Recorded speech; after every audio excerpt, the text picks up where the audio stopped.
مساء الخير على احلى واجمل متابعين اللي دايما في قلب منورين حبايب قلبي، وحشتوني جدا جدا جدا. النهارده بقى جايه لكم باحلى واجمل فيديو. هنعمل حبه قراقيش كده في البيت، سهل وبسيط واقتصادي جدا. بحبه ميه هتلاقي نفسك عملتي احلى واجمل القراقيش اللي انت شايفاها دي، من غير ولا لبن ولا زبده ولا الكلام ده خالص. بحبه ميه ولا اكتر ولا اقل. هتلاقي بقى عامله بصي مرمله من جوه، والشكل والجمال والريحه ما اقولكيش. يلا بقى عشان تقومي الصبح كده تلاقي نفسك بتسقسقي زي ما انا بسقسق كده. لان بصراحه اجمل حاجه الصبح انك تصحي من النوم تلاقي حاجه في البيت كده تشقي ريقك بيها. انا بقولها كده، تجيبها يمين تجيبها شمال. انا متعوده اصحى من النوم اشق ريقي زي ما انتم شايفين كده. يلا بقى بينا هنسمي بالله ونصلي على الرسول ونبدا مع بعض. هنا بقى جبت الحاجات بتاعتي هوريها لكم. هنا عندي معلقه صغيره، عندي معلقه كمون، عندي معلقه شمر، عندي معلقه محلب. معالق صغيره عشان هنا عندي نص كيلو دقيق. هنا كيس خميره، كيس بيكنج باودر. طبعا مش هناخد كل الكلام دوت، يا دوبك هناخد معلقه من هنا ومعلقه. عندي معلقتين كبار سمسم. عندي معلقه كوبايه ميه. عندي كوبايه زيت بس كوبايه صغيره، يعني كوبايه صغنطوطه كده، هنقول نص كوبايه. نص كيلو دقيق. تمام تمام. يبقى هنا كمون، محلب، شمر، معالق صغيره. تمام تمام. دي اهم نقطه. الحبه دول لو ما حطيتهمش القرايش هتبقى ملهاش طعم. دي بقى اللي بتدي القراقيش طعم تحفه وحكايه. هنا حبه سمسم، معلقتين كبار. هنا بقى معلقه سكر لان انا هنا عندي خميره. الموضوع يا جماعه سهل وبسيط جدا، يعني تابع بس، هي حاجات بسيطه جدا. هتلاقي نفسك خدتي احلى واجمل قراقيش، بدل ما تلاقي نفسك بتجيبها من الفرن وتلاقي نفسك الصبح لايصه كده ومش عارفه مين يجيبها لك، رايحه فين جايه منين. لا، اعملي حاجتك في بيتك على جمال وعلى نظافه. هنا معلقه خميره مش مليانه، ذره ملح. هناخد برضو هنا معلقه بيكنج باودر مش مليانه. الحاجات دي يا جماعه على نص كيلو دقيق. لو كيلو دقيق حطي كيس الخميره كله وحطي كيس البيكنج باودر كله. قلب المواد الجافه دي كلها مع بعض تقليبه حلوه. حبيبه قلبي بقى، لو وصلتي لغايه هنا يبقى اكيد عايزه تسمعي الفيديو، واكيد لا الفيديو بالاول الصوره عجبتك وعايزه تكملي معايا للاخر. ما تنسيش بقى تعملي لاختك احلى اخت، احلى اخت في الدنيا اللي بتعملي لايك. تسلم لي ايدك لما تعملي لي احلى لايك كده وتعملي لي كومنت حلو وتكتبي لي دعوه حلوه. ربنا يخليكم لي يا رب، ما تحرم منكم ابدا ولا من دعواتكم. هنا حبه الزيت بتوعنا اللي احنا حاطينهم كده.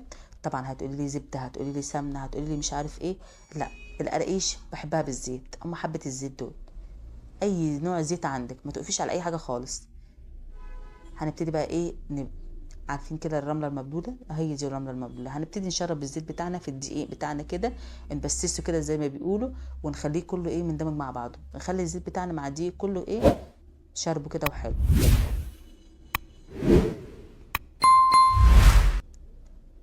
تمام. اهم خطوه عشان تاخدي قراقيش حلوه وتاخدي قراقيش مرمله وجميله من جوه كده وكلها شاربه الزيت بتاعها، شاربه البهارات بتاعتها، شاربه الحاجه بتاعتها، لازم الخطوه دي.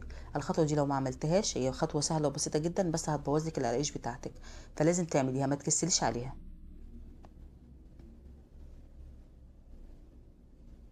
اهو انا بجيب اللي من تحت كده واللي فوق وبقلب كله زي بعضه.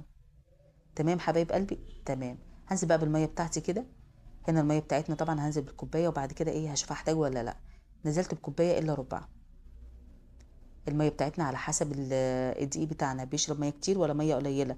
هنا الميه ما بتحكمناش يا جماعه، مش هتقولوا لا انا شفت نص كيلو دقيق عليه كوبايه ميه، وممكن العجينه بتاعتك تبقى ايه شربت دقيق كتير، شربت ميه كتير وخلاص مش عايزه، او ممكن تكون ناشفه، او ممكن يكون في اي مشكله. لا، هنا الميه بتاعتنا على حسب الدقيق. الدقيق بتاعنا هو اللي بيحكم الميه، ممكن كوبايه الا ربع، ممكن كوبايه وربع، ممكن يكون كوبايه. فانت هنا تركزي في الموضوع دوت. احنا هنا عايزينها مظبوطه، ولا خفيفه ولا تقيله، مظبوطه عشان نعرف نشكلها براحتنا من غير ما تضايقنا. حاجة الفرن يا جماعة بصراحة تحفة وجميلة. يعني أنا هنا ببقى عندي فرن تحت البيت، ببص بلاقي الحاجة جميلة جدا، شكلها جميل، ريحتها حلوة، طعمها حلو. بس يا عالم اللي عاملها ده إيه نظامه. لا، احنا هنعملها في البيت سهلة واقتصادية وعلى نظافة وعلى جمال. يلا بقى هنبتدي هنا ناخد بالحتة هنا. النص كيلو ده بجد يا جماعة رمالي كمية حلوة جدا. هنبتدي بقى نشكل. هنشكل كده ايه الشكل بتاعنا اهو. طبعا في بنات كتير لما بتيجي تعمل بتحتار الشكل ده بيعملوه ازاي. الشكل ده انا مش هعرف اعمله. طب انا خدت المقادير وعرفت الموضوع بس معرفتش اشكله. والله ما صعب خالص ولا في اي صعوبيه. الموضوع سهل وبسيط جدا. بس انت ايه، ركزي انك تعملي، حطي الموضوع في دماغك ان انت تعملي وما تجيبيش حاجه من بره. هتلاقي نفسك بتعملي وهتطلعي احلى حاجه من ايدك. ليه؟ انك بتعملي الحاجه بمحبه، بتعملي الحاجه على نظافه، بتعملي الحاجه غير بره خالص. حاجه بره ولا لها طعم ولا ريحه ولا الكلام ده خالص. انت حاجتك في بيتك كده بتظبطيها، بتظبطي مقاديرها، بتعمليها حلوه. انا واحده من الناس بحب الحاجه اللي بايديا. حاجه بيتي هي اللي من الاخر. هقطع بقى هنا زياده كده عشان كله يدينا شكل حلو، ما يبقاش واحد ايه، واحد صغير واحد رفيع واحد طويل واحد قصير، الاشكال بتبقى ايه على عينك يا تاجر. لا احنا هنا هنقطع الزياده اللي من هنا وهنقطع الزياده من هنا عشان عايزين نظبطها ويدينا كله شكل واحد، نفس بتاع الفرن بالظبط. هنا انا بخبط فيها على قد ما بقدر لتحت لان هي لسه هتخمر معايا. لو ما خليتيش السمك بتاعها رفيع وعملتيها السمك بتاعها تخين، هي لسه هتخمر معاكي، هتبص تلاقي الواحد قد 3، هيبقى كبير. لا انا ببططها هنا كده عشان اول ما تخمر معايا يبقى يدوبك المعدل بتاعها المظبوط. اهو. بس هنقطعها صوابع وشكرا على كده. ادي الموضوع بتاع القراقيش، مش صعب نهائي خالص. بص بقى الكمون بص الكمون، الكمون والشمر كل الحاجات اللي انا حطاها والسمسم والحاجات دي والمحلب والحاجات اللي انا حطاها دي عامله ريحه، عامله ليه ريحه يا جماعه للعجينه، مخليها والله طعمها وريحتها تحفه. بتاع الافران ميه والحاجات دي شامه ما فيهاش خالص، يا دوبك عينات زي ما بيقولوا، يا دوبك عينات.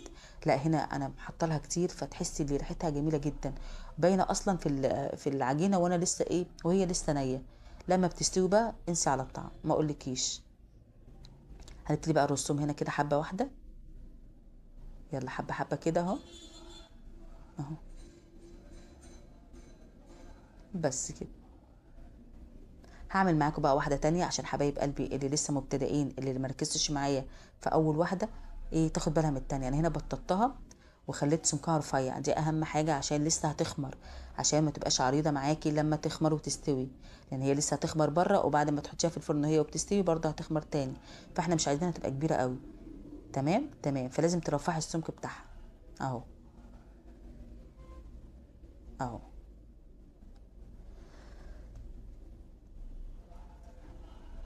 هنا بظبطه عشان ميبقاش واحده رفيعه وواحده عريضه، يعني انا حسيت هنا اللي في الجنب ده اللي على الاخر رفيعه، فانا جبت لها حبه من اللي في النص كده عشان اسويها عشان تبقى كلها مظبوطه. هبتدي برضو اقطعها كده واوريكم بقى التشكيله بتاعتها. اهو ادي التشكيله بتاعتها. عايزه تعمليها ارفع من كده زي البطاطس اعمليها، عايزه تعرضيها عرضيها، الشكل اللي انت بتحبيه اعمليه. انا هنا بحبها خير الامور وسط. وانت بتقطعيها عليه الصلاه والسلام، عليه الصلاه والسلام، وانت بتقطعيها توسعي ما بين السكينه كده، تمسكيها وتقطعي كده ايه، توسعي ما بينها كده اهو. اهو. كل ما بسجل معاكم بلاقي واحد بيعدي بيبيع حاجه، حظكم معايا كده او عمال ينادي. يعني انا مش عارفه اسجل على الفجر الاقيه بينادي، اسجل الظهر الاقيه بينادي، اسجل العصر او في اي وقت الاقيه بينادي زي ما انتم شايفين كده، هو يقول صلى على النبي وانا اقول عليه الصلاه والسلام. يعني انا معاك دلوقتي عمال ارد عليه. والله يا جماعه الشقه بتاعتي على الشارع، فهي اللي عامله القلق المشاكل معايا دي كلها، مخليه الوش والدوشه بره، مخليني كل ما بسجل معاكم بتسمعوا دوشه، استحملوني بقى. اهو. هنا بقى هسيبها نص ساعه تخمر شويه. بعد ما تخمر شويه كده هروح مدخلها بقى الفرن على نار متوسطه، ولا عاليه ولا واطيه، نار حلوه كده فوق وتحت متوسطه، وبعد كده اروح موطيه النار. اهو. تمام كده. عليه الصلاه والسلام. ما خلاص بقى يا عم الحاج، عليه افضل الصلاه والسلام. ادي نص كيلو بتاعنا رملنا احلى واجمل طبق. الطبق دوت هتروحي تجيبيه بقد كده وطعمه مش زي كده، صح ولا غلط؟ هنا نص كيلو نص كيلو دي بتاعنا ب 8 جنيه. تمام تمام. حبه الحاجات اللي احنا حطيناها دي ما خدتش معانا 10 جنيه، ورمى معانا احلى واجمل كميه زي ما انتم شايفين. يعني ده مش نص كيلو، نص كيلو دقيق بس لما بيتعمل ما بيبقاش نص كيلو على الميزان، طبعا لما بنجيبه ما بيبقاش كده نهائي. ولا مرمل ولا بالطعم ده ولا بالحلاوه دي ولا بالجمال ده. يا رب تعمليه ويا رب ما تكسليش، ويا رب تدعي دعوه حلوه كده وان شاء الله. واقول لك وانت مثلها. لو وصلتي لغايه هنا يبقى كده عجبك الفيديو، ما تستخسريش اختك حبيبتك. احلى لايك من ايدك. يلا باي باي يا حبيبه قلبي.